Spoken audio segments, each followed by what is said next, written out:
Ghostly tales, yet mirrors of human life. Hey, everyone! Welcome to Encountering Chinese. Ghostly Tales from Liao Zhai. Today, I'm going to tell you a story called Becoming an Immortal. In Wendeng County, there was a scholar named Zhou, and he had been studying together with another scholar named Cheng since they were young. Cheng came from a very poor family and relied on Zhou's help throughout the year. Despite being older than Cheng, Zhou's wife was affectionately referred to as a sister-in-law by Cheng. During holidays and special occasions, Cheng would visit Zhou's home to offer his greetings, and the two families were as close as one. However, after Zhou's wife gave birth to a child, she fell seriously ill and passed away not long after. Zhou then remarried a woman named Wang Shi. Cheng had not yet had the chance to meet her due to her young age. One day, Wang Shi's younger brother came to visit his sister, and Zhou arranged a banquet in the inner room to entertain him. At the same time, Cheng happened to arrive. When Zhou's family informed him of Cheng's arrival, he invited him inside to join the feast. However, Cheng declined and left without entering the house. Zhou relocated the banquet to the living room and managed to persuade Cheng to return. Just as they were settling down, news arrived that a servant from a countryside estate had been severely whipped under the orders of the local magistrate. The situation unfolded as follows. Huang, an official in the Ministry of Personnel, had a herdsman who was grazing cattle. This herdsman allowed the cattle to trample over Zhou's farmland, which led to a heated dispute and exchange of insults between Huang's herdsman and Zhou's servants. Upon hearing about the incident, Wang reported it to the authorities, and Zhou's servant was taken to the magistrate's office. The magistrate then sentenced Zhou's servant to a flogging as punishment. Enraged by the situation and feeling deeply wronged, Zhou said, "How dare Huang's servant act like this? I know that previous generations of the Huang family served my grandfather. Now that they've become wealthy, do they think they can look down on everyone?" He was filled with anger and intended to confront the Huang family.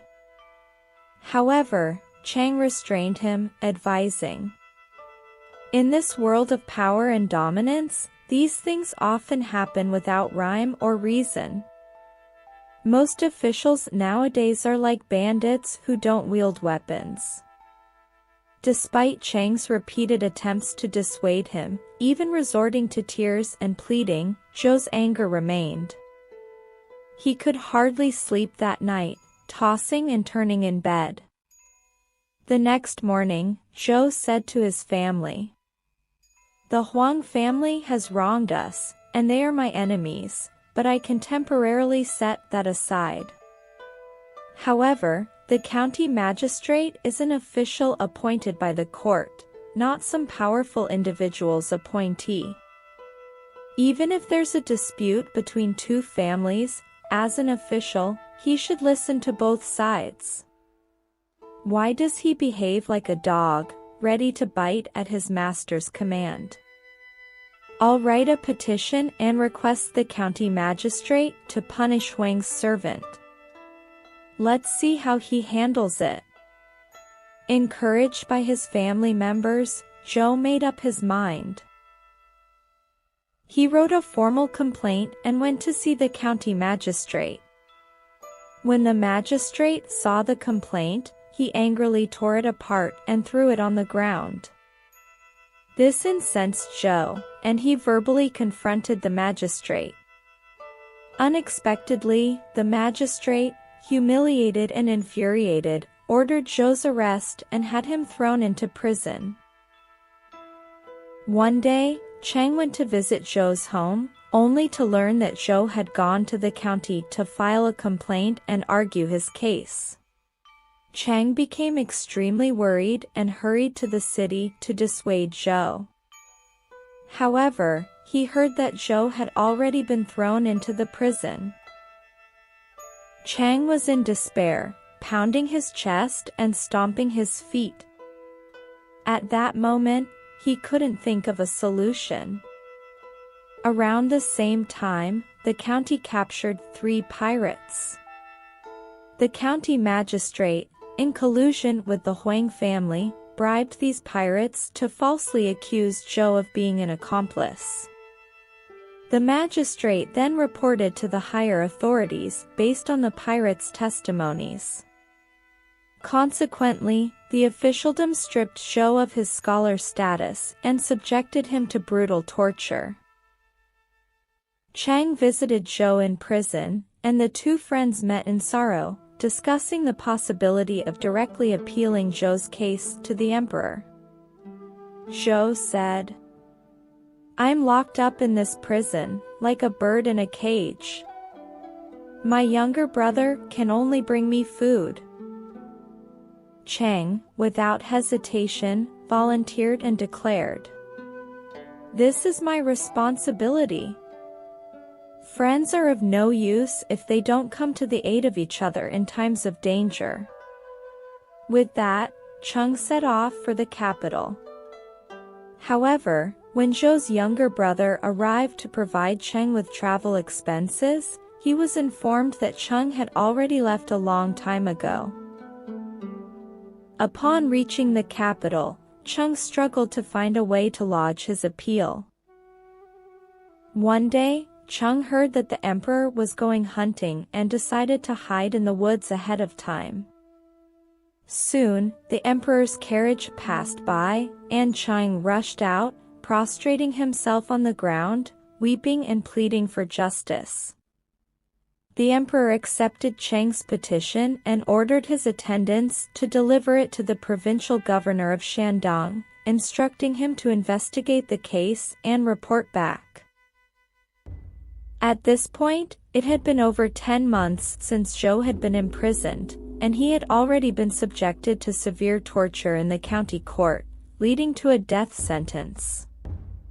Upon receiving the emperor's command, the provincial governor was greatly surprised. He promptly reviewed the case and personally conducted a thorough investigation. Upon hearing this news, the Huang family grew anxious and contemplated eliminating Zhou to silence him. They bribed the jailers, who refused to provide food and drink to Zhou in the prison. When Zhou's younger brother came to deliver food, he was also denied entry by the jailers. Upon learning of this, Chang rushed to the provincial governor's office to plead for justice once again. It was only then that he managed to convince the high-ranking official to initiate an inquiry into Zhou's case. However, by this time, Zhou had become too weak from hunger to move. The provincial governor was outraged and ordered the jailer who had obstructed Zhou's access to be beaten to death with sticks. The Huang family, in extreme fear, offered thousands of taels of silver and used their connections to intercede on their behalf, ultimately allowing them to evade scrutiny and avoid being impeached. Meanwhile, the county magistrate was exiled to a remote and uncivilized place for his corruption and abuse of power. After Zhou was released and reunited with Chang, their friendship grew even stronger. After experiencing that legal battle, Chang had become disillusioned with the ways of the world. He saw through the injustices and his own vulnerability in this human world. His heart was like cold ashes, and he decided to invite Zhou to live in seclusion deep in the mountains. However, Zhou, due to his fondness for his young wife, mocked Chang, calling him old-fashioned.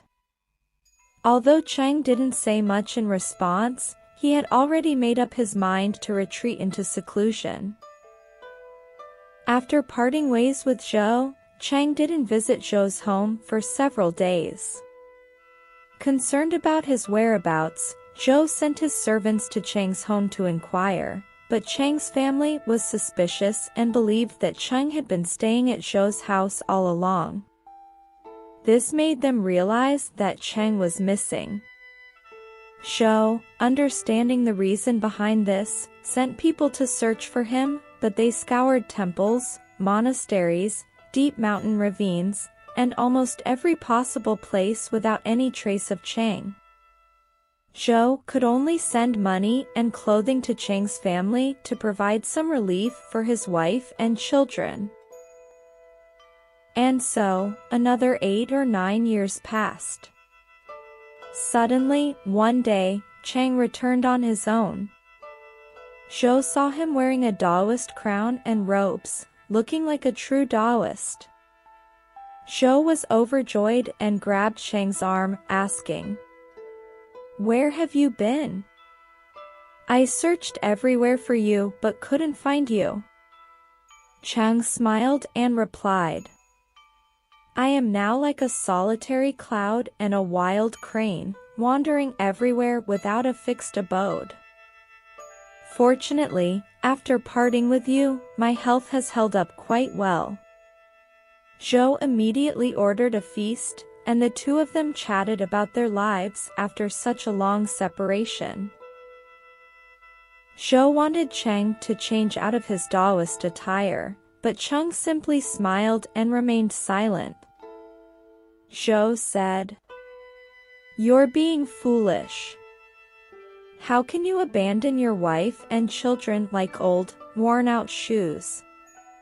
Chang smiled again and replied, "It's not like that at all. It's this world that has abandoned me, so how could I abandon others?" Zhou then inquired about where Chang was living, and Chang replied that he resided in the Shangqing Palace on Mount Lao. That night, the two of them slept foot to foot. During the night, Zhou had a dream in which Chang lay naked on top of him, pressing down so heavily that he couldn't breathe. Astonished, he asked Chang why he was doing this, but Chang didn't reply a word. Zhou suddenly woke up in alarm. He called out for Chang, but there was no response. Sitting up, he realized the bed was empty, and Chang had vanished into thin air. Zhou, still startled, sat for a while, only to discover he was on Chang's bed. He wondered aloud. "I wasn't drunk last night, so how did I end up in this bizarre state?" He then called for his servants. When they brought a lamp and saw him sitting there, they were sure he was Chang. Zhou had a thick beard, but now, as he ran his hand over his face, he felt that there were hardly any hairs left. He then picked up a mirror and was horrified when he saw Chang's reflection instead of his own. He exclaimed, "Why does Chang appear in the mirror, and where have I gone?" After a while, Zhou finally realized that Chang had used magic to persuade him to join him in seclusion. He wanted to return to his own room, but his younger brother, seeing Zhou's altered appearance, blocked his way and wouldn't let him in. Zhou had no way to explain everything, so he ordered his servants to prepare horses and set out to search for Chang together. After traveling for several days, they entered Mount Lao. Zhou's horse was much faster, and his servants couldn't catch up. Zhou halted his horse under a tree to take a break. While resting, he noticed many Taoist priests coming and going. One of them kept staring at him. Zhou approached this Taoist priest and inquired about Chang's whereabouts. The Taoist priest smiled and said, "I've heard of that name, he seems to live in the Shangqing Palace." With that, the Taoist priest walked away. Zhou watched him go and noticed that he had a brief conversation with another person before departing. The person who spoke to the Taoist priest gradually approached Zhou. To Zhou's surprise, he recognized this person as a fellow scholar from their hometown. The scholar, astonished, asked, "We haven't seen each other in years. I heard from others that you've been studying Taoism in the famous mountains. Are you still indulging in worldly affairs?" Zhou realized that this scholar mistook him for Chang, so he recounted the strange events. The scholar was taken aback and said, "I just met him a moment ago and thought he was you. He left not long ago, perhaps he hasn't gone far."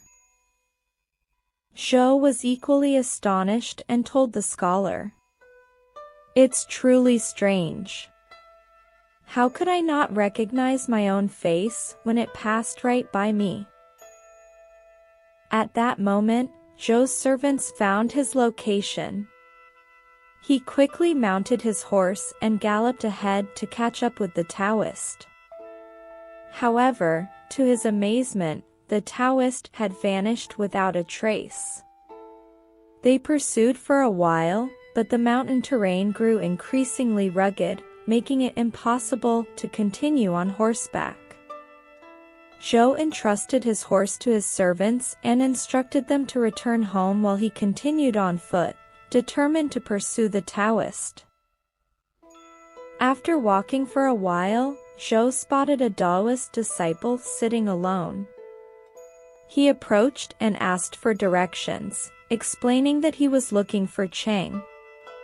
The Taoist disciple introduced himself as Chang's junior disciple, took Zhou's provisions and clothes, and carried them on his back.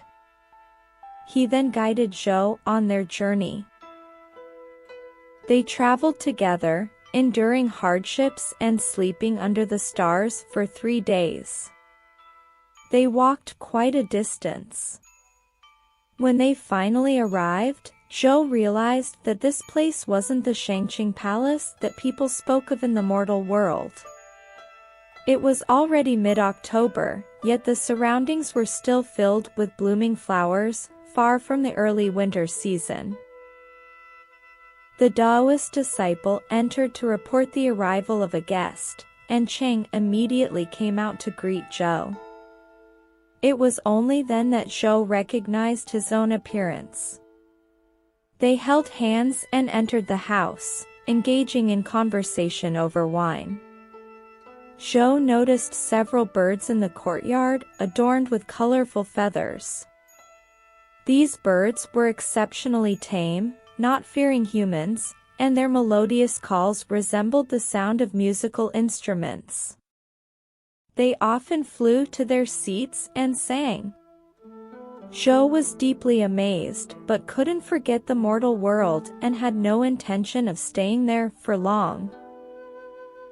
There were 2 meditation cushions on the floor, and Chang pulled Zhou to sit cross-legged beside him. After midnight, Zhou's mind became tranquil. He sat there peacefully and suddenly felt like he had dozed off. When he woke up, he realized that his body had returned to its original state, with his thick beard intact, just as it had been before. After daybreak, Zhou still insisted on returning home. Cheng tried hard to persuade him. After 3 days, Cheng finally said to Zhou, "Please rest for a while and then I will send you back." Zhou had just closed his eyes when he heard Cheng calling him, saying, "Your belongings are ready." He got up and followed Cheng on the road, but the path they took was completely different from the one they had come on. Zhou felt that it hadn't been long before he could already see his house in the distance. Chang sat by the roadside, waiting for Zhou to go home by himself. Zhou insisted that Cheng come with him, but Cheng refused, so Zhou had no choice but to walk slowly back home by himself. He knocked on the door a few times, but no one answered. He was about to climb over the wall when he suddenly felt as light as a leaf. With a gentle leap, he jumped over the courtyard wall. In this way, he leaped over several walls until he reached his own bedroom. Zhou saw the bedroom's lights were on, and his wife, Wang Shi, hadn't gone to sleep yet. He could hear her murmuring and talking to someone inside the room. Zhou carefully licked the window paper and secretly glanced inside, only to discover his wife sharing a drink with a servant, exhibiting a lewd demeanor. A blazing anger welled up inside him, and he wanted to confront the two of them inside the room. However, he feared he wouldn't have enough strength on his own. Quietly, he turned back, opened the front door, and ran all the way to Chang's place. He recounted everything he had witnessed to Chang and requested his assistance.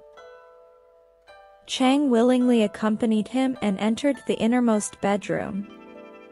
Zhou picked up a stone and pounded on the door, causing chaos inside. The more Zhou pounded on the door from outside, the more firmly it seemed to be held shut from the inside. Chang used his sword to push the door open, and Zhou rushed inside. The servant jumped out of the window to escape, but was blocked by Chang outside. Chang swiftly swung his sword, severing the servant's arm. Zhou then interrogated his wife and learned that she had been having an affair with this servant while he was imprisoned. Zhou borrowed Chang's sword, beheaded his wife, and hung her entrails on a tree in the courtyard. They then followed the same path back to the Shangqing palace. At that moment, Zhou suddenly woke up, realizing he was still lying on the bed in the Shangqing palace. Astonished, he said to Chang, "I just had a bizarre dream. It was both shocking and frightening." Chang smiled and replied, "In your dream, you thought it was reality. In reality, you think it's a dream." Zhou was puzzled and asked for an explanation. Chang took out the sword, which still had traces of blood on it, to show him. Zhou immediately became terrified, as he thought it was just another illusion created by Chang's magic. Understanding Zhou's doubts, Cheng packed their belongings and sent Zhou back home along the same path they had come. The two of them walked slowly to the entrance of Zhou's village. Chang said, "On that night before, when I held the sword and waited for you, wasn't it right here? I detest the impurities of the human world. Please allow me to wait for you here. If you don't return by the afternoon, I will go back on my own." Zhou returned home alone, only to find the area around his house desolate and abandoned, as if no one had lived there for a long time. He then went to his younger brother's residence. When his younger brother saw him, he burst into tears. His younger brother said, "Since you left, one night, robbers suddenly came to your house. They broke into the inner room, killed sister-in-law, and even disemboweled her before leaving. It was an extremely cruel act. To this day, the authorities are still hunting for these robbers, but they have never been captured." Upon hearing his younger brother's account, Zhou finally understood everything. He told his younger brother the whole truth and advised him not to pursue the matter any further. His younger brother, stunned by the revelation, remained silent for a long time. Zhou then inquired about his own son. His younger brother had the nursemaid bring the child to them. Zhou said to his brother, "This child in swaddling clothes will carry on the Zhou family's lineage in the future. You must take good care of him. As for me, I must bid farewell to this world." After saying this, Zhou stood up and walked out of the house. His younger brother ran after him, wanting to persuade him to stay, but Zhou only smiled and didn't look back. When they reached the wilderness, Zhou turned back from a distance and shouted to his younger brother, "Being tolerant and patient in all things is the greatest happiness." His younger brother wanted to say more, but seeing Chang's wide sleeves fluttering, the two of them immediately disappeared. His younger brother stood there, disheartened, for a long while, before returning home alone, shedding tears all the way. Zhou's younger brother was a simple and slow-witted man, not skilled in managing his family or their finances. After several years had passed, the Zhou family became increasingly impoverished. Zhou's son was growing up, but the family had no money to hire a teacher for him. Faced with no other choice, Zhou's younger brother had to teach the boy himself. One clear morning, Zhou's younger brother entered the study and noticed a letter on the desk. The letter was tightly sealed, and the envelope bore the words, "To my virtuous brother." He carefully examined it and recognized the handwriting of his elder brother. He opened the envelope, only to find it empty, with nothing inside except for a fingernail, about 2 fingers in length.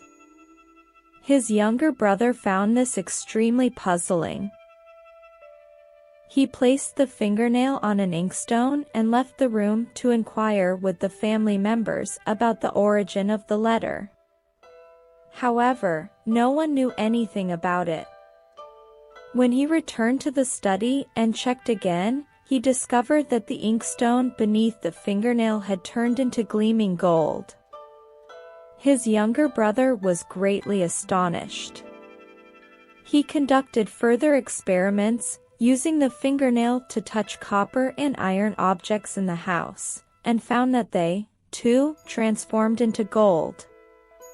From that day on, the Zhou family became extraordinarily wealthy. Zhou's younger brother then took 1,000 taels of gold and presented it to Chang's son. Not long after, rumors began to circulate throughout the village that these two families had learned the art of alchemy, the ability to turn stone into gold. This story is about human transformation into immortals, a theme present in Chinese mythology and folklore. In ancient China, some people practiced Taoist arts with the belief that through continuous study and practice, they could attain immortality and become divine beings. These immortals were believed to have the power to transcend time and space, ascend to the heavens, transform substances, including turning stones into gold, and even achieve eternal youth. If you find that the story lacks logical consistency in terms of time and space, this explanation can serve as your understanding of the narrative. Alright. That's all for today's ghostly tale. Becoming an Immortal. If you enjoyed it, please give it a thumbs up and subscribe. Please also encourage everyone to comment and share more. We'll see you in the next episode.